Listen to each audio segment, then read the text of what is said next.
don't hurt me no more.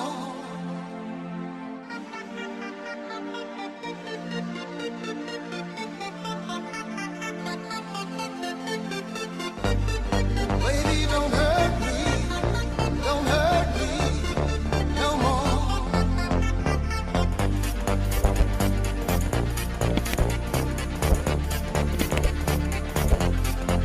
What is love? Don't hurt me. Don't hurt me.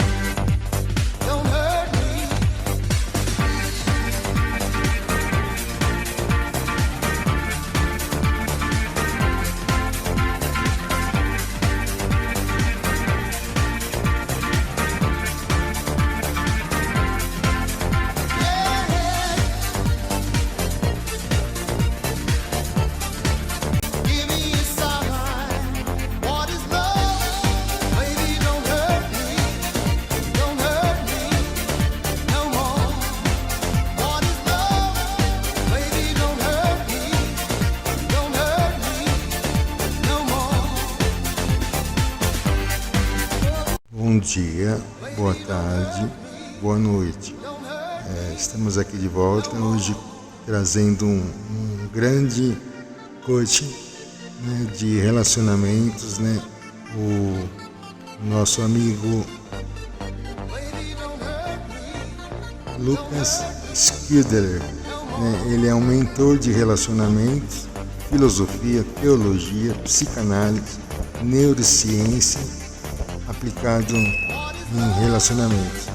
Muito profunda a mensagem dele, muita luz nas palavras dele, né? E a gente tem que compartilhar, né? Então nós estamos aqui para mostrar um novo achado nosso aqui. Aproveitem bem, né? Segue o vídeo.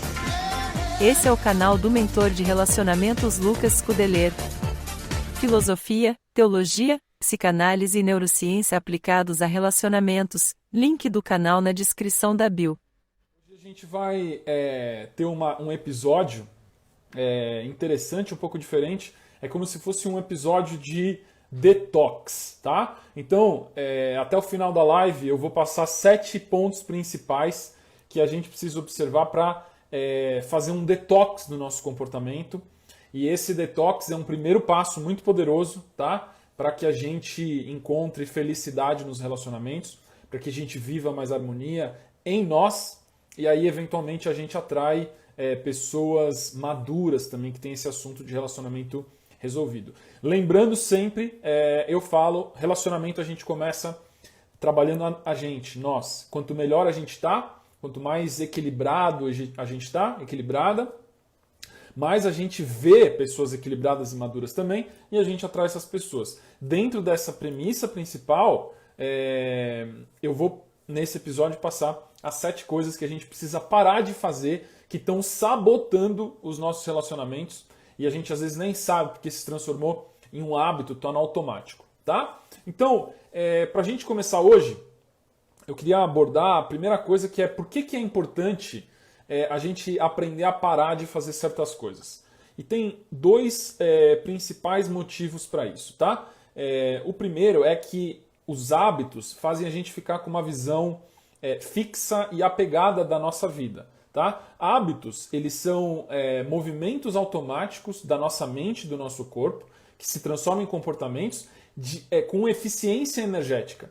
Os hábitos são movimentos automáticos que a gente faz para economizar energia, né? Então, tudo que a gente faz com muita repetição, ele se torna um hábito. Esse hábito a gente tende a ficar apegado nele, tá? Então, a primeira coisa que a gente tem que entender é essa dinâmica do que são os hábitos, né? Então, hábitos são movimentos automáticos que fizeram sentido num passado e que agora estão muito reforçados e que acontecem de maneira inconsciente sem a gente perceber, tá? A gente precisa entender esse mecanismo dos hábitos, porque é isso que faz a gente evoluir. Saber mudar os hábitos é o que faz a gente evoluir. Eu não estou dizendo que os hábitos são ruins, eles só são registros automáticos de comportamentos de sucesso do passado, tá? Segunda coisa que a gente precisa saber, por que é importante aprender a controlar os hábitos e parar de fazer certas coisas, tá? Porque o nosso cérebro ele tem dois modos principais. Ele tem um modelo mental fixo, um mindset fixo.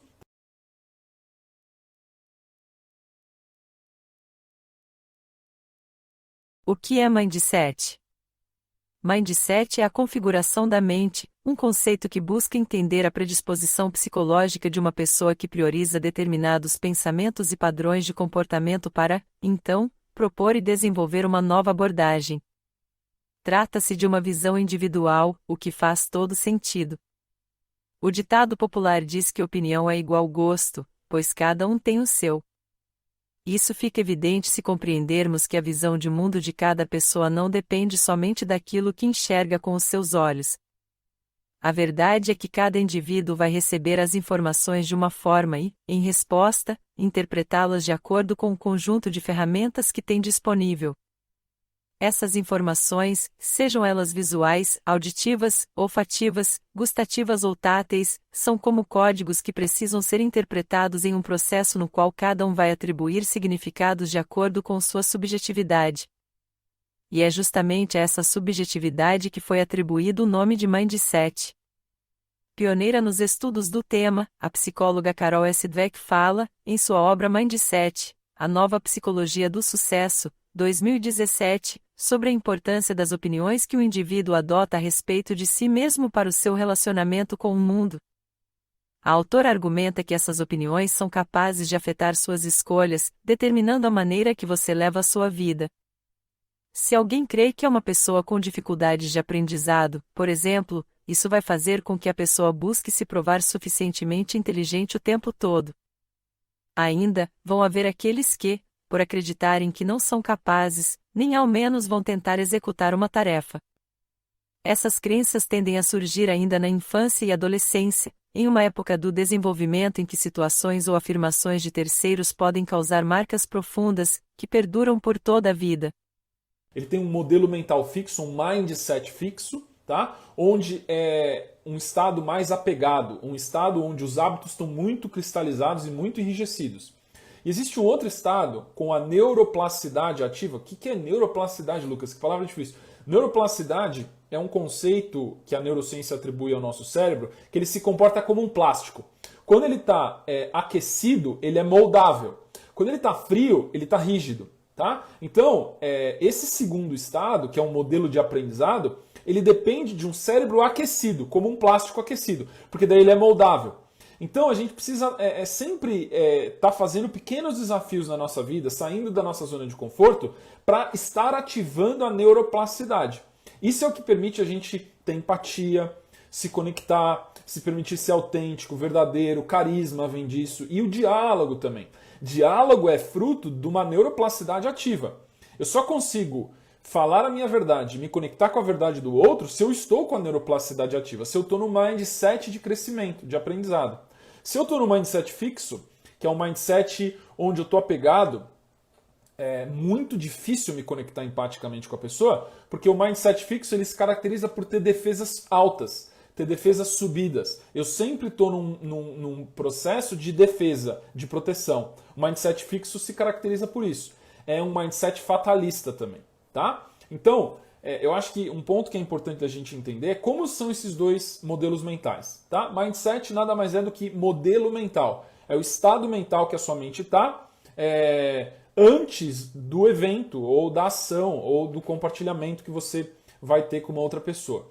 Então, o modelo mental fixo, ele tem algumas características principais. Tá? É o apego, tá? É o vitimismo e é a tendência a ver o copo meio vazio, tá? É um sentimento de derrota, tá? Esse sentimento de derrota é uma visão de vida que muitas pessoas têm, faz com que elas estejam com o tanque energético delas, a vitalidade, a energia de vida, sempre desgastado, sempre o tanque está tendendo a ficar mais vazio. Esse estado de tanque vazio no mindset fixo, é um mindset onde todas as coisas são definidas, né? Um fatalismo, um vitimismo, faz com que a pessoa não queira sair da zona de conforto, porque ela quer gerenciar a energia dela da melhor maneira possível. Então ela se apega no estado que ela está, ela tende a não querer mudar ainda mais porque ela fala, minha energia está acabando, eu não tenho saco para isso, eu tô certa, então, tipo, não quero saber o que você tá falando, eu tô certo, ponto final. Quanto mais ela se posiciona à força, e isso é um uso da violência, menos ela recebe a vida, menos ela aprende, menos ela se torna flexível, empática e madura. Esse é o caminho oposto do que a gente quer. Esse é o caminho do enrijecimento nos relacionamentos, do enrijecimento da personalidade também e da quebra através do egoísmo. Tá? Quanto mais posicionamento, julgamento, opinião a gente tem na vida, mais difícil a nossa vida se torna. Porque são apegos. Apegos são expectativas dramáticas. Como eu já expliquei em outras lives também. Expectativa dramática é sinônimo de sofrimento. Tá? Então, o mindset fixo se caracteriza por isso. Esse é um termo até muito utilizado, o modelo mental fixo, na neurociência e no processo evolutivo na carreira profissional. Isso é muito falado hoje em dia de pessoas que têm modelo mental fixo e pessoas que têm modelo mental de aprendizado. E isso muda da noite para o vinho. Pessoas com modelo mental fixo demoram muito para aprender, se aprenderem. Pessoas com modelo mental de crescimento, elas buscam crescer todo dia um pouco, mudar todo dia um pouco, aprender algo todo dia, né? E esse algo que ela aprende, ela pratica, tá? Só que assim, o modelo mental de aprendizado, ele não é radical. Ele é um modelo progressivo, todo dia melhorando um pouco, mudando um pouco, evoluindo um pouco. Isso vai fazendo, dá tempo do seu sistema se adaptar. Porque o nosso cérebro, ele é movido por hábitos. Tudo que você repete um pouco todo dia, em pequenas doses, vai se tornando um novo hábito para você. Eu até fiz um post essa semana sobre o desafio da semana, que é elogiar sinceramente uma pessoa todo dia. E teve uma pessoa que, na visão dela, ela chegou e falou assim, mas quem elogia, elogia, quem não elogia, não elogia, e as pessoas são assim mesmo. Né? E não adianta a gente forçar porque não vai ser natural. Mas isso não é verdade. Do ponto de vista dela, do mindset fixo, eu acredito que ela acredita naquilo. Mas do ponto de vista da humanidade, do ser humano como espécie, né? E uma espécie animal, racional, a gente sabe que aquilo que a gente acredita se torna verdade, mas aquilo que a gente treina se torna a nossa realidade também. Então, conforme a gente começa a mudar os nossos comportamentos, um pouco por dia, flexibilizar os nossos hábitos, a gente aprende como flexibilizar os nossos hábitos, a gente evolui sim. E a gente vai para níveis diferentes de maturidade e coisas que a gente não fazia em níveis de maturidade inferior, no nível de maturidade superior a gente faz com mais naturalidade. Tá? Então, é muito possível mudar comportamentos e mudar o nosso nível de maturidade e de consciência e não ficar preso. Na verdade, a mentalidade escassa é essa mentalidade que acha que as coisas são pré-determinadas e que a gente está preso dentro daquelas condições e contextos de vida, mas isso não é verdade. A gente pode mudar sim, é aí que entra o princípio do nosso livre-arbítrio, onde a gente pratica pequenas coisas, todo dia um pouquinho diferente, melhor, a gente busca o melhor. Essa intenção que a gente ancora na nossa mente e no nosso coração, ela abre novas opções, ela abre novos caminhos, ela traz energias mais amorosas e mais positivas para a nossa vida sim. E a gente acaba refletindo, aquele princípio da projeção. Eu vejo fora o que eu tenho dentro de mim. Se eu quero coisas boas, amorosas na minha vida, luminosidade, clareza, amadurecimento, eu vou atrair experiências que me trazem isso. Aí algumas pessoas confundem, né? Falam assim, pô Lucas, mas eu estou buscando espiritualidade, eu estou buscando amadurecer, eu estou buscando me tornar uma matriarca, um patriarca, e aí vem porradas, aí vem rasteiras, né? Aí vem coisas que me jogam para baixo. Por que acontece isso se eu tenho uma intenção positiva? Porque é exatamente esse o teste para você aprender a manter a sua intenção positiva. Sempre que você cria uma intenção de amor na sua vida, você vai ser confrontado com o que não é amoroso. Sempre que você cria uma intenção de sabedoria, você vai ser confrontado com a ignorância. Sempre que você criar uma intenção de ser pacífico, de ser sereno, você vai ser confrontado com fúria e com raiva. Porque é exatamente sobre essas energias negativas que a gente precisa ganhar maestria sobre. Tá? Então, sempre que eu quero alcançar algo e eu modelo algo superior e eu busco aquele algo superior, eu vou ser confrontado com os opostos.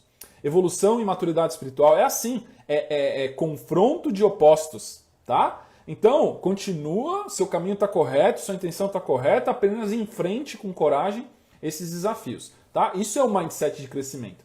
É gostar de desafio, é gostar de crescimento e se abrir para os desafios e aprender com eles, tá bom? Legal que agora já tem bastante gente. Eu queria reforçar, e se vocês puderem, compartilhem com as pessoas que vocês amam. Clica no aviãozinho aqui do lado e dá um like também, tá? Manda para quem você acha que vai gostar disso aqui para a gente compartilhar cada vez mais essa positividade com pessoas que faça sentido, tá? Não manda para quem você acha que não vai gostar, mas manda para pessoas que você acha que vão gostar, tá bom? Muito bom. Um próximo passo para a gente falar aqui na nossa live é qual é o benefício, né, de eu mudar comportamentos e se isso ajuda a gente a alcançar felicidade nos relacionamentos, tá? Qual é o benefício principal? Uma coisa que eu gosto sempre de explicar, e eu preciso que os homens e as mulheres aqui na live fiquem conscientes de que o masculino e o feminino são muito diferentes, tá? Eles têm padrões de processamento de informação, de ver a vida antagônicos, eles são opostos, tá? Então, se a gente não está num estado mental, num mindset de aprendizado de crescimento, que é aprendizado flexível e com abertura para se conectar com empatia, isso nos satura em relacionamento e a gente não tem paciência para entender a outra pessoa. É impossível a gente se conectar verdadeiramente, se tornar um casal, abrir mão da nossa individualidade, se a gente não tiver flexibilidade, empatia e querer entender como o outro vê a vida, tá? Então, pessoas apegadas, pessoas que não são flexíveis, não são abertas ao novo, elas tendem a ter muito mais conflito em relacionamento do que pessoas que estão abertas, tá? Então, a gente precisa praticar esse mindset de abertura, de conhecimento, de crescimento, para que a gente consiga praticar o relacionar. Se a gente não consegue praticar o relacionar, como é que eu vou ter um relacionamento? O relacionamento é uma prática, é um processo diário, contínuo, com o meu parceiro, com a pessoa que eu estou me relacionando nesse momento. Quando eu pratico os processos de maneira correta, o relacionamento progride. Quando eu foco em individualismo, em egoísmo, em fortalecer a minha visão da vida de que eu estou certo, as coisas tendem a dar errado. Isso é inflexibilidade, tá? Então é muito importante a gente entender que não é nem as mulheres nem os homens estão certos. Os dois estão certos do seu ponto de vista. Lembrando que as mulheres buscam segurança, todas as coisas que as mulheres fazem são motivadas por obter segurança. E todas as coisas que os homens fazem, no masculino, são motivadas por buscar admiração. Nesses pontos de vista, ambos têm coerência. Ninguém levanta de manhã no dia e fala: hoje eu vou fazer um monte de cagada, eu vou errar horrores. A gente sempre faz o que a gente acha que é certo. As mulheres do jeito delas e os homens do jeito delas. Na hora que a gente entende que homens e mulheres processam informação de maneira distinta, a gente pode começar a se abrir para entender como é o gênero oposto. E a característica que o patriarca e a matriarca têm, que os outros níveis de maturidade não têm, é compreender como o gênero oposto pensa, como o gênero oposto processa informação e vê a vida, tá bom? Então, esse é um grande benefício da gente se abrir para a mudança e aprender como muda hábitos, que é o tema principal de hoje, é a gente se tornar mais flexível, mais empático e acelerar o nosso caminho ao matriarcado e o patriarcado, tá bom? Um outro ponto que eu acho que é bem legal a gente falar é como que é nesse processo de aprendizado, de desconstrução, né, da nossa individualidade tóxica, dos nossos egoísmos, como que acontece normalmente, como aconteceu comigo, como aconteceu com os meus alunos normalmente, esse processo de aprender a mudar, tá? Então, o primeiro passo que eu vejo em todos os meus alunos que obtiveram sucesso é uma intenção de melhorar e de sair da negatividade. Essa é a primeira coisa mais importante, unânime, é um denominador comum de todos os alunos que eu já atendi até hoje, que alcançaram sucesso em relacionamento. Todos queriam melhorar, todos se dispuseram a aprender e entenderam que o gênero oposto é diferente deles. Eles abriram mão de achar que estavam certos e de que tinham certezas e entenderam que o homem entendeu que a mulher é diferente e a mulher entendeu que o homem é diferente e tudo bem, não tem problema, porque isso é complementariedade, tá?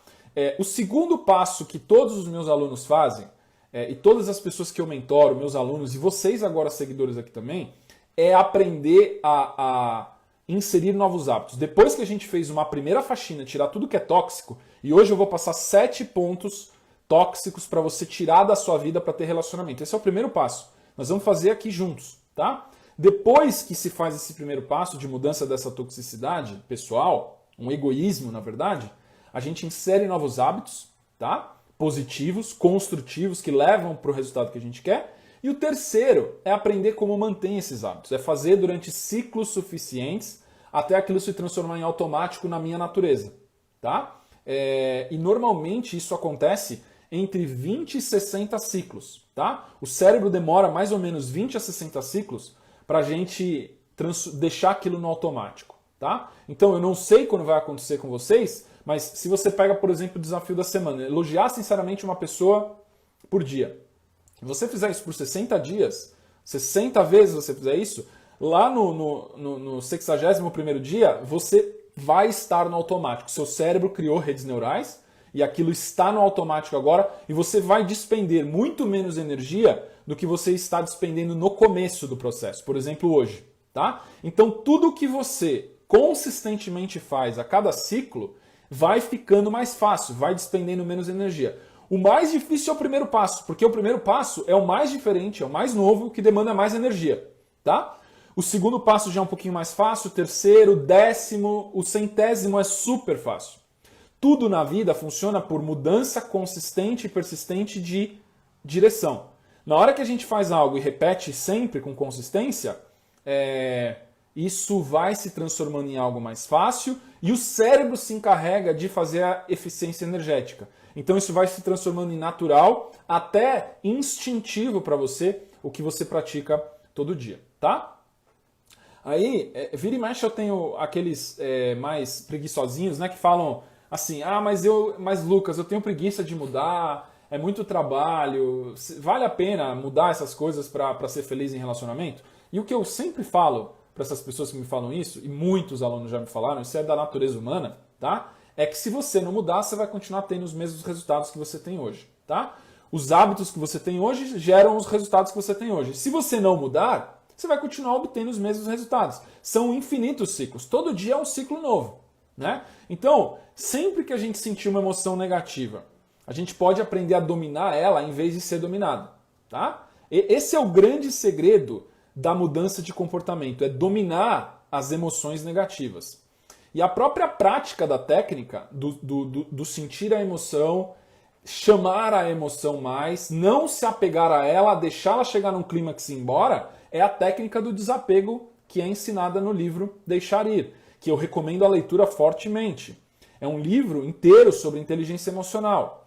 Na hora que a gente entende que para eu superar a raiva, eu tenho que me tornar amigo da raiva, eu tenho que chamar a raiva, deixá-la chegar num clímax e depois ela vai embora sozinha, e que com medo é a mesma coisa, e que com a vaidade, com o orgulho, com a culpa é a mesma coisa, eu começo a ver essas emoções negativas como ondas que estão vindo para me ensinar algo que eu ainda não sei. Toda vez que eu rejeito essas emoções negativas, elas vão para o inconsciente com mais energia para voltar com uma nova onda mais forte depois. Quando eu aceito essas ondas de emoções negativas na minha vida, elas se diluem um pouquinho, elas diminuem o pico. Então sempre que eu aceito uma emoção negativa dentro de mim, eu não nego, eu não rejeito, ela tende a ir embora. Ela tende a se distanciar, ela tende a sumir. E aí ela volta no próximo ciclo com menos energia. Cada vez que eu aceito a emoção negativa, ela tende a diminuir a energia no complexo psíquico do inconsciente. Tá? É um termo difícil, mas basicamente é um grupo energético muito energizado no seu inconsciente. Sempre que você energiza, você está se curando. Quando você rejeita aquilo, você fala que aquilo é uma coisa errada que está acontecendo com você não deveria estar sentindo aquela emoção, ela volta para o inconsciente com mais energia, tá? E fica armazenada para vir num próximo ciclo onde você não está tão forte, você está enfraquecido, para vir te acometer de novo com aquela emoção negativa. Tá? Então, eu recomendo fortemente a leitura do livro Deixar Ir e a prática da técnica do desapego, que é exatamente isso que eu falei. Você convoca a emoção negativa que está vindo, deixa ela chegar no seu clímax, observa e aí deixa ela embora de novo. E não faz nada. Esse é um processo meditativo com a emoção. Isso vai desenergizar esses ciclos emocionais e você vai ficar mais presente e mais consciente. Algo que eu já falei, que é um comportamento muito poderoso em relacionamentos, ficar presente e consciente. Tá? Aquela perguntinha que sempre bagunça a nossa cabeça, né? E o que a gente não deve fazer na hora de tomar esse caminho, tá? e isso você é muito categórica e objetivo, que assim, você não deve dar corda para o negativo na sua vida, tá? Tudo que você dá atenção na sua vida cresce. O seu cérebro funciona por exposição. Tudo que você foca, aquilo tende a se energizar. Todas as coisas na sua vida são energizadas por consciência. Sempre que você foca e joga mais energia em alguma situação, aquilo cresce, seja positivo, seja negativo, ou neutro, tá? Então, se você focar no negativo, em reclamar, em criticar, em julgar, em praguejar, em amaldiçoar, todas as coisas que são negativas, você faz todas essas coisas crescerem. Isso cresce e você cria redes neurais no seu cérebro que facilita esse processo de negatividade, tá? Então, você nunca deve fortalecer comportamentos que são de reforço do negativo quando você quer amadurecer, quando você quer evoluir, quando você quer encontrar resultados diferentes ou caminhos diferentes, tá? Vamos então para nossas 7 coisas para a gente parar de fazer, que é tipo um detox, tá? E que é bastante importante se a gente quer ter um relacionamento saudável e encontrar felicidade nos relacionamentos. Primeira coisa, tá? E para quem gostar, isso aqui tem correlação com os 7 chakras, ou 7 áreas da vida, os 7 níveis da vida, tá? Primeiro ponto é a gente parar de focar só em beleza física, tá? Isso é uma grande ilusão, porque a gente é enganado pela aparência atraente do outro, em vez da gente focar no conteúdo. Ah, Lucas, mas não tem que ter atração física, não tem que ter química? Tem, mas primeiro tem que ter conteúdo, tem que ter similaridade de valores. E uma outra coisa também, quando a gente tem compatibilidade com uma pessoa, quando a gente acha que a pessoa é virtuosa, carismática, leal, amiga, a nossa percepção da beleza da pessoa muda. Isso significa que a beleza, a aparência da pessoa é sensível a gente gostar dela ou não. Quando a gente gosta de uma pessoa pelos valores, pelas virtudes que ela tem, ela parece mais bela pra gente, tá? Quando uma pessoa não é virtuosa, tem vários vícios, é grosseira, mente, ela pode ser a pessoa mais bonita do mundo. Ela se torna feia à nossa visão, porque a gente conhece o que está dentro. Então, o primeiro erro quando a gente está buscando uma parceria, um relacionamento, é a gente focar excessivamente na beleza física.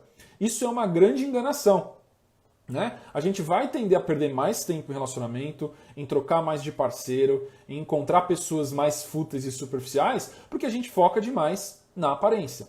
Então a minha recomendação aqui é focar no conteúdo, é se conectar por valores espirituais, por sonhos, por alinhamento de rotinas, por gostos similares, e aí você vê se aquela pessoa te parece bonita ou atraente ou não. Né? Então, você está sempre fazendo amizades, conhecendo pessoas, e ao mesmo tempo, se alguma pessoa dá uma empatia maior e você admira mais aquela pessoa, talvez pode aparecer alguma coisa romântica, ou talvez não. Né? Se tiver conteúdo com atração, pode dar relacionamento.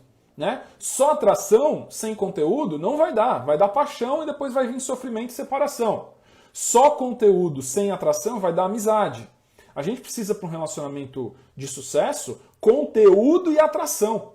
Um dos ingredientes do matrimônio de sucesso é o casal ser melhores amigos.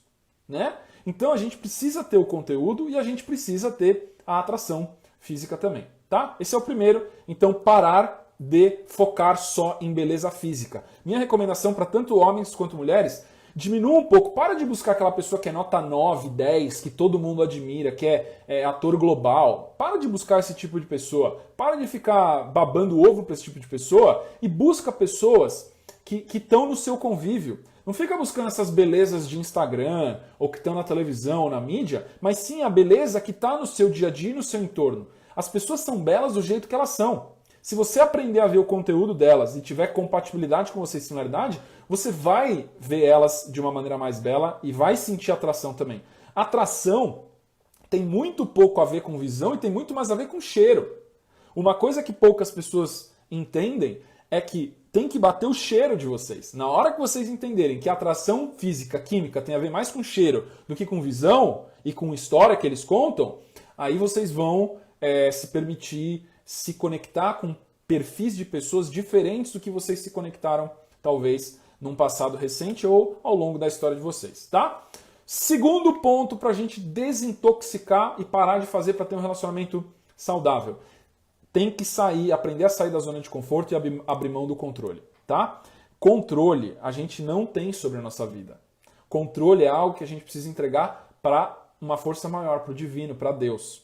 Enquanto a gente estiver focando em controlar a nossa vida, a gente se torna extremamente estressado, extremamente ansioso, tá? E esse apego no controle faz a gente tender a não entrar em desconfortos, não querer sair da zona de conforto. Então a gente fica super apegado ao controle e super apegado ao conforto. Isso faz a gente viver uma vida medíocre, uma vida mediana. A gente não evolui. Então o antídoto para isso é a gente evoluir e a gente se autodesafiar, porque esse é o caminho do processo evolutivo. A gente precisa se autodesafiar para evoluir. Então, sair da zona de conforto e desapegar do controle, especialmente para o feminino. O feminino, quando ele se apega demais no controlar dos resultados, se torna neurótico, porque o feminino vê as coisas de maneira multidirecional. Ela foca em vários detalhes. Se ela tentar controlar todos esses detalhes, ela vai ficar neurótica. O homem, quando ele começa a ficar apegado no controle, ele está um feminino sombrio. Ele fica super apegado, super neurótico, que é exatamente quando a mulher se torna feminina demais, apegada demais no controle, essa feminilidade se excede, precisa vir balanceada com o pragmatismo masculino de objetividade. De não vamos focar no que dá resultado, e vamos abrir mão do controle, vamos focar no nosso esforço. Você tem controle sobre o esforço, mas não sobre o resultado. Na hora que a gente entende isso, a gente vira um mantra na nossa vida que eu sou suficiente do jeito que eu sou hoje. Eu sou o suficiente da maneira que eu sou hoje. Hoje é o suficiente. Então, isso é uma coisa que você pode usar como um mantra. Eu sou o suficiente para hoje. Eu fiz o suficiente, eu me doei o suficiente, eu trabalhei o suficiente. E isso é perfeito do jeito que é. Tá? Eu posso melhorar um pouco amanhã e mudar um pouco mais o meu padrão? Posso. Mas não dá para mudar 880. Não existe, nenhum cérebro consegue mudar 880. Não dá. Tá? Só por intervenção divina a gente consegue limpar um padrão comportamental viciado para um padrão harmonioso. Mas o caminho natural é você mudar um pouquinho por dia. Nas empresas, isso chama-se Kaizen até. Melhoria contínua, método Kaizen. É quando eu melhoro um pouquinho todo dia. Tá? Vamos para o terceiro ponto, então, de coisas que a gente precisa parar de fazer para ter um relacionamento saudável e feliz. Você precisa cortar pessoas tóxicas que só reclamam e são negativas. Você precisa cortar esse tipo de pessoa do seu redor. Você não tem que conviver com esse tipo de pessoa. Essas pessoas só ficam felizes quando você está no nível delas, na lama junto com elas, reclamando da vida tanto quanto ou mais. Porque daí elas se sentem melhor porque tem alguém pior que elas.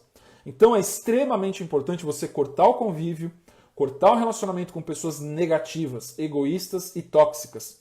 Porque elas estão tentando viralizar aquela emoção em todo mundo que está ao redor dela, tá? Para que ela se sinta pertencente a um grupo, o grupo dos reclamões, o grupo das pessoas que estão mal na vida, o grupo das vítimas, o grupo dos oprimidos. Essas pessoas, elas tendem a fracassar em quase tudo que elas fazem. A vida delas travam, tá? Então, cortar as pessoas tóxicas da nossa vida, as pessoas negativas que só reclamam, é extremamente importante numa faxina para a gente mudar o patamar de relacionamentos que a gente tem na nossa vida, tá? Porque elas querem puxar a gente para o nível que elas estão e aumentar essa negatividade, reverberar essa negatividade ao entorno dela e na sociedade também, tá? Quarto, recapitula, por favor, quais foram o 1 e o 2. Recapitulo, vamos lá, recapitulação, 1, e 2 e 3. Primeiro, hábito para você parar de fazer, tá? Parar de focar só em beleza física, porque a gente é enganado pela aparência em vez de focar no conteúdo. Esse é o primeiro, que a gente precisa parar. Foca em conteúdo e não em beleza física. O segundo é sair da zona de conforto e mudar hábitos diariamente, consistentemente, todo dia e abrir mão do controle. O que você fez no dia, se você fez um pouquinho diferente, é o suficiente, tá? Esse é o segundo. E o terceiro é cortar pessoas tóxicas que só reclamam e são ultra negativas, tá? Teve uma pergunta aqui, quando é você a pessoa negativa. Quando é você, é muito importante criar uma intenção de não ser negativo mais, de querer melhorar, de querer mudar, como eu já falei um pouquinho antes na live, e começar a mudar esses padrões que eu estou dando exatamente, por exemplo, na live de hoje. O que eu estou falando aqui hoje são 7 pontos principais, estão alinhados com o nosso ser, para você sair da negatividade e da toxicidade. É só praticar esses 7 pontos, principalmente, que isso muda drasticamente a sua vida, você com você e você com os outros também, tá? Muito bom. Sim, o Michael perguntou aqui, Kaizen, exatamente, Kaizen é um termo japonês para melhoria contínua, é uma metodologia até de gestão empresarial, corporativa, quando eu melhoro 1% todo dia, ou um incremento em cada ciclo. Sempre que eu me disponho a melhorar a cada ciclo, fazer checagem, observar e propor mudanças, eu evoluo. As empresas evoluem assim e os seres humanos também evoluem assim, porque empresas é uma conjunção, uma cooperação de uma equipe de seres humanos. Então, se empresas evoluem dessa maneira, seres humanos também evoluem dessa maneira, tá? Então, quarto ponto que a gente precisa parar de fazer para ter relacionamentos saudáveis. Parar de reclamar que o gênero oposto é louco, ou que é preguiçoso, ou qualquer outro xingamento, tá? E que não tem homens e mulheres boas no mundo, tá? Esse é extremamente importante, porque só quando a gente entende que sim, existem pessoas maduras, sim, existem pessoas boas, eu preciso estar na convivência, no ambiente junto com elas. Eu preciso descobrir onde essas pessoas estão. E como que eu faço para descobrir onde as pessoas, homens e mulheres bons e maduros estão? Eu preciso me tornar um homem ou uma mulher maduro, uma matriarca ou um patriarca. Quando eu amadureço em relacionamentos, é natural que eu só vou querer me relacionar com pessoas no meu nível de maturidade ou mais, tá? Então, na hora que eu paro de reclamar que o gênero oposto é qualquer coisa, um xingamento, é louco, é insano, é preguiçoso, é desleal, é cachorro, não seja. Na hora que eu me abro para entender como o gênero oposto pensa, aí eu consigo começar a entender onde essas pessoas estão, né? E o que eu preciso fazer para atrair uma pessoa no meu nível de maturidade no gênero oposto, tá? Então, parar de reclamar, entender que sim, essas pessoas maduras existem, mas eu preciso desenvolver a visão para conseguir vê-las. Existem muitas pessoas maduras no mundo, mas existem mais pessoas imaturas. A gente só vê as pessoas no nosso nível de maturidade ou para baixo. Por isso que parece, às vezes, se eu estou no nível de maturidade baixo, eu vou achar que está todo mundo imaturo, que é todo mundo fanfarrão, que ninguém quer nada sério, porque eu ainda estou no nível de maturidade baixo. Quando eu amadureço, me torno um homem racional, uma mulher racional, um patriarca ou uma matriarca, eu começo a ver que tem um gradiente gigante de pessoas em níveis de maturidade diferente. Tem muitas pessoas que querem casar, tem muitas pessoas que querem namorar, tem muitas pessoas que querem constituir família de ambos os sexos, né? Tem muitas pessoas verdadeiras que sofrem porque às vezes não acham pessoas. E aí, quando a gente entende esses códigos de relacionamento, fica muito mais fácil de eu encontrar essas pessoas. E o primeiro ponto é parar de reclamar do gênero oposto, tá? Sim, eu preciso entender mais as mulheres, eu preciso entender mais os homens. É isso que vai me fazer entender melhor a mim e ter relacionamentos mais saudáveis. Quinto ponto para a gente parar de fazer e ter uma vida de relacionamento mais saudável. Eu tenho que parar de falar da minha vida, principalmente conjugal, para outras pessoas, tá? Isso é extremamente importante, porque quando eu falo para amigo, falo para minha mãe, falo para meu pai, falo para o zelador, falo para sei lá quem na rua, falo para um monte de gente que nem tem uma certa prioridade em ouvir esse assunto, mas a gente fala porque a gente fica vazando e contando para todo mundo. Eu começo a ficar extremamente frágil, a opinião social. Qualquer opinião a gente pondera como se fosse verdadeira. Eu estou expondo uma coisa íntima para pessoas que não necessariamente têm a sabedoria ou que vivem aquele resultado que eu quero. Eu estou contando de algo que é uma dor minha para pessoas que não são capacitadas e eu vou receber um feedback de pessoas não capacitadas. É tipo um cego sendo guia de um outro cego. Aí o relacionamento se torna caos. Não tem como eu desenvolver maturidade e sabedoria se eu busco conhecimento em pessoas que não vivem isso. Eu preciso buscar conselho e maturidade e falar para as pessoas que vivem aquilo, que são pessoas mais sábias, que são patriarcas ou matriarcas, ou profissionais que entendem sobre isso e são amorosos. Senão você está buscando conselho de algo extremamente importante na sua vida com pessoas que vão te arruinar e elas não têm compromisso nenhum de aquele conselho que ela te deu dar certo, porque ela vive. Ela fala, sei lá, o que eu faço nessa situação? Sei lá, bebe, sai de casa, chuta a porta. Esse tipo de conselho é só ruído. Ele só piora a sua vida de relacionamento. A gente precisa praticar verdade, respeito e diálogo. Na terça-feira, eu discorri extensamente sobre os princípios de relacionamento.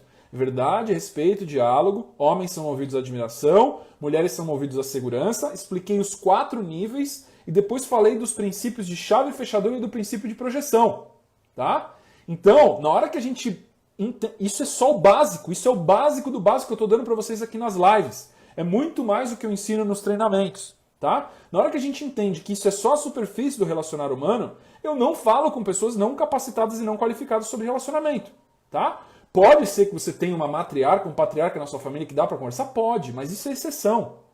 Tá? Às vezes ela entende o que funciona também, mas ela não sabe explicar. É muito comum pessoas, às vezes, que vivem isso, que são patriarcas e matriarcas, mas não sabem explicar. Aí eles, às vezes, ouvem uma explicação, vem uma live, um post aqui do canal e fala, é isso mesmo, eu já sabia que era isso aí, eu só não sabia explicar. Então, mesmo que você tenha uma pessoa amorosa e sábia na sua família, talvez ela não consiga explicar e passar isso com clareza para você na sua linguagem. Então é muito importante buscar parar de falar da sua vida íntima para outras pessoas. Pare 100%, você vai ver como a sua vida melhora. E uma recomendação, isso é um princípio geral de vida até, pare de contar sobre metas ainda não alcançadas para outras pessoas. Não conte nada para ninguém. Só sabe quem está junto com você na resolução daquela meta, na sua equipe, na cooperação. Então, se é algo que você está fazendo com a tua esposa, com a tua namorada, com o teu namorado, com o teu marido, só vocês sabem, né? Na hora que vocês alcançarem, e as pessoas dizem, mas Lucas, aí o que eu compartilho? Você compartilha metas alcançadas. Você compartilha coisas que é para celebrar, não coisas que são expectativas ainda. Porque isso só aumenta a sua expectativa, o seu sofrimento e a sua pressão, tá? Então, não fale, eu acho que eu estou sendo enfático o suficiente, né? Não fale de coisas íntimas para pessoas fora da esfera íntima de resolução, tá? Chayane está perguntando aqui, pode contar metas para o parceiro? Pode, se ele estiver inserido nessas metas, se ele fizer parte, se ele é parte da equipe para resolver e alcançar essas metas, com certeza, né? Faz parte do processo de cooperação ambos saberem qual é a meta. Agora, se for uma meta profissional, alguma coisa de outra área da sua vida, uma meta familiar sua, se ele for amoroso, talvez você pode compartilhar isso com o seu parceiro de vida, mas com mais ninguém, né? Agora, se ele não tiver ainda um estado amoroso muito claro, se ele não for muito empático, eu recomendaria, às vezes, nem falar ainda, tá? No início de namoro, onde o amor ainda é frágil, onde o casal não é tão forte no pensamento, nas ações e nas metas. Eu recomendaria você guardar com você, porque você vai ter mais força de resolução, tá bom? Jane está perguntando aqui se as lives ficam salvas. Sempre ficam salvas. Minhas lives todas ficam registradas para a posteridade, tá bom?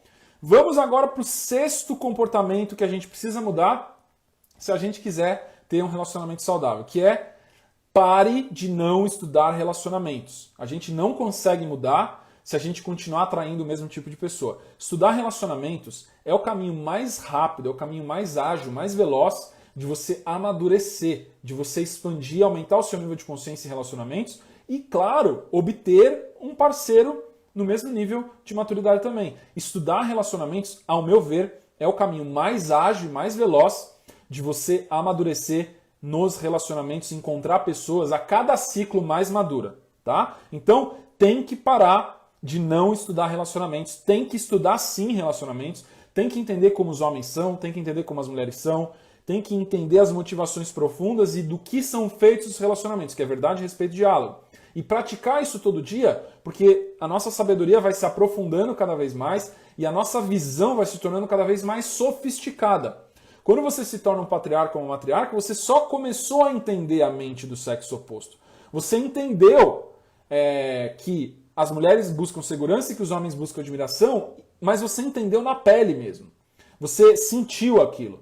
E você ama a pessoa do jeito que ela é. O patriarca e a matriarca são assim. Começou a jornada se iniciou. Aí tem muito mais coisa pra gente aprender ainda que são de sutilezas no processo de fazer um relacionamento acontecer, tá? Muito bom. Então o 6º é não estudar relacionamentos, então a recomendação é que a gente estude sim relacionamentos. E o 7º e último atitude que a gente tem que parar, se a gente quiser ter um relacionamento saudável, é não praticar alguma espiritualidade, tá? Isso é extremamente danoso, porque tem conflitos entre o masculino e o feminino que só a fé em algo maior, só a invocação do sagrado, só a fé em Deus dissipa aquele conflito, tá? Por as visões masculina e feminina serem antagônicas, serem opostas, é muito comum o conflito. É muito comum e esperado. É surpreendente quando um casal se junta, se casa e não tem conflito nenhum. Isso é algo que me interessa, eu busco estudar. Porque provavelmente são pessoas muito maduras e muito amorosas, tá? Eu conheci um casal assim na minha vida. Um casal que não brigava, que não tinha conflitos, mas eu tinha dúvida se eles tinham uma energia de vitalidade alta. Tá? Eles tinham um nível de vitalidade mais baixo e talvez uma certa apatia e por causa disso, por economia, eles não brigavam. Um casal saudável, um casal que tem energia de vida, vitalidade, libido, atração, ambições, sonhos, é muito comum dar treta. É muito comum dar treta porque ambos querem muito viver. Só que o que é viver para o homem é diferente do que é viver para a mulher.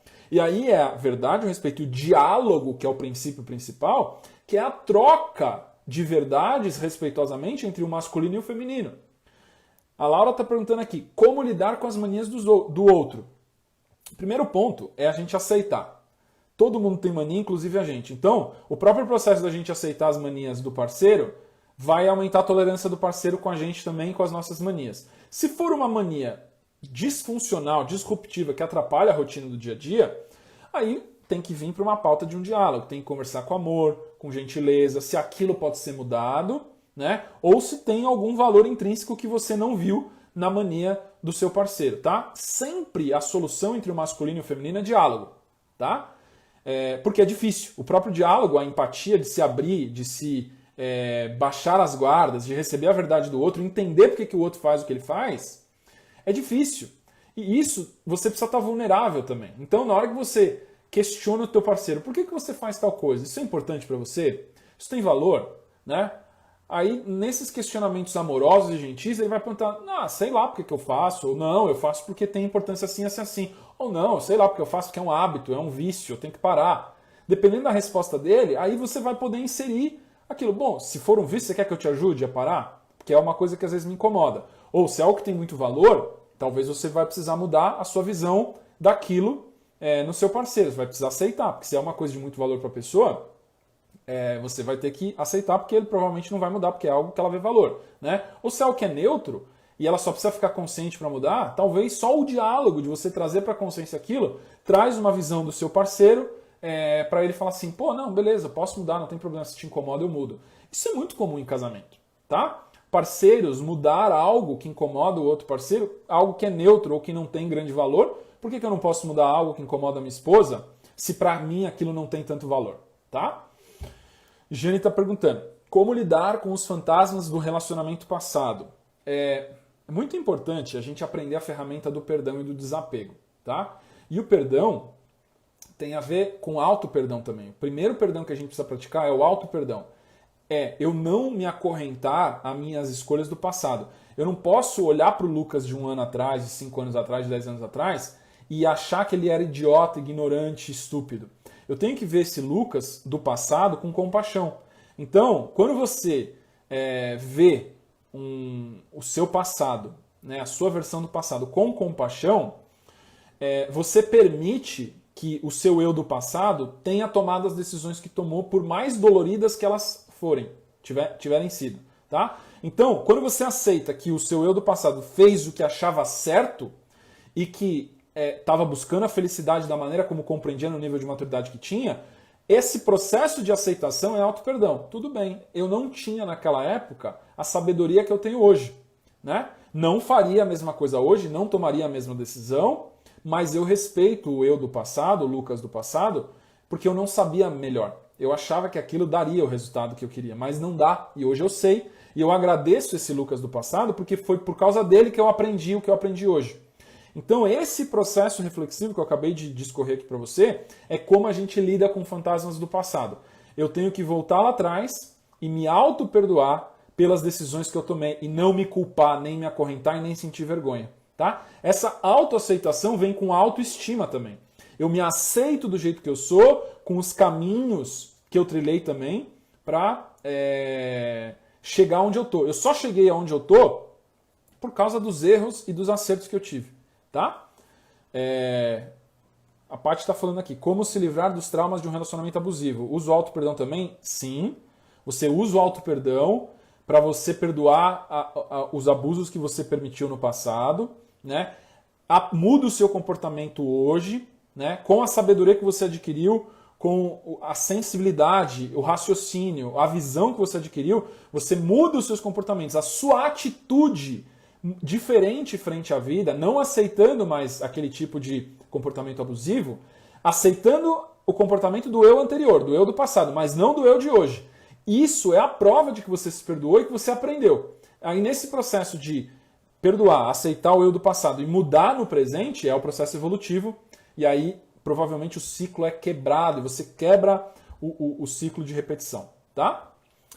Mais uma pergunta aqui. Marido procrastinador que não cuida da saúde e é meu maior valor. Não consigo ver um futuro positivo.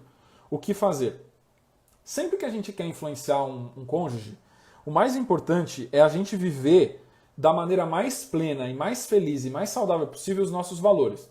Quanto mais você irradia saúde, quanto mais coisas você faz por causa da sua saúde e você valoriza isso como um recurso, você agradece a Deus por esse valor de saúde alto e por você ter a disciplina de praticar a sua saúde, mais ele vê isso e através do seu exemplo ele pode se incentivar a mudar, tá?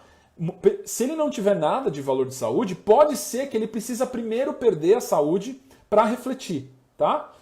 E você pode aconselhar ele quando ele perguntar, quando ele pedir, quando vocês estiverem dialogando. Mas não tem como você forçar um valor que ele não vê valor.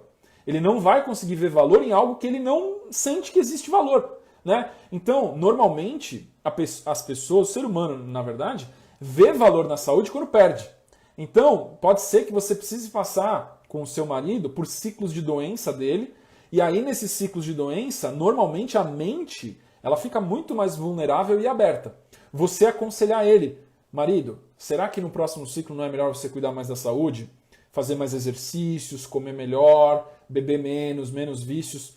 No ciclo de doença, abre uma janela de time onde você pode aconselhar ele com mais objetividade e com mais influência. Não fique gastando a sua energia para influenciar ele no dia a dia, porque se ele não acredita que saúde é um valor, ele não vai se influenciar e você só vai ficar gastando essa sua energia, tá? Então, tem que esperar a janela certa do timing, viva o valor da saúde, deixe o seu exemplo falar por você e não as palavras, tá bom?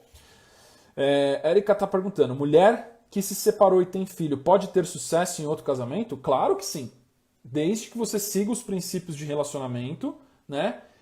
E pratique verdade, respeito e diálogo. Na hora que você, mesmo que você se separou e tem um filho e você encontrar um homem que é amoroso, que gosta de você, que quer construir uma vida a dois com você, é claro que você pode ter sucesso em outro relacionamento, tá? Sem problema nenhum, desde que pratique os princípios que eu passo aqui no canal, tá? Meu desafio diário é lidar com os medos de passar por tudo outra vez. O processo de aceitação do medo, deixar o medo vir, deixar o medo ir, é um processo meditativo. A minha recomendação é você meditar todo dia nesses medos, chamar os medos, convocar eles, fazer os medos virem, chegarem num clímax e depois irem embora. Esse é o processo para você desenergizar os medos, tá? Deixa eu terminar de explicar aqui então o sétimo comportamento, que é não praticar alguma espiritualidade, porque a fé é o que dá força para um casal continuar nos momentos difíceis de conflito. E também ele é uma cola que une e protege o casal. Quando o casal tem fé no divino, em Deus, e se une por essa fé, quando a gente está num conflito muito grande, você pode invocar o sagrado e o sagrado vira um intermediador, né? Se existe fé no casamento, no casal, você tem um terceiro elemento para invocar quando vocês estiverem em apuros ou em conflitos, tá? Porque se for só vocês dois e o divino não estiver presente, quando vocês brigarem, vai ter ruína, vai ter briga, vai ter violência, vai ter término. Se o divino, se o sagrado está dentro do relacionamento de vocês, vocês podem invocar o divino para intermediar. E o divino intermedia muito bem o relacionamento entre o masculino e o feminino. Na verdade, ele é a cola, ele é a ponte que gera o diálogo, tá? Então, extremamente importante praticar a espiritualidade, colocar a fé no dia a dia do casal, porque isso é uma blindagem, é uma unificação, é uma cola que faz o casal passar por momentos de dificuldade e também para amplificar a felicidade nos momentos felizes. Por isso que o casamento foi sacralizado em todas as religiões tradicionais, tá? Como a Lu tá falando, o divino é a âncora, tá? A Ana tá falando aqui, ele não acredita no divino nenhum e eu sou cristã. Se ele não precisa ser um divino religioso, tá?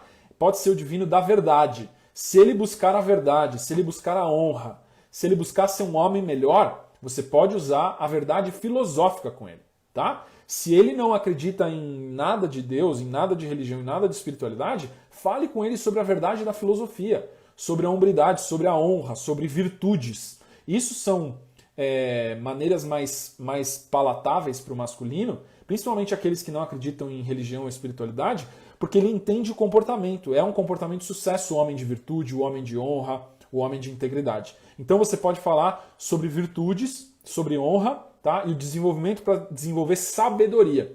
Esse é o caminho alternativo para o homem que não aceita um diálogo sobre espiritualidade, sobre o divino. Tá bom? Maravilhoso.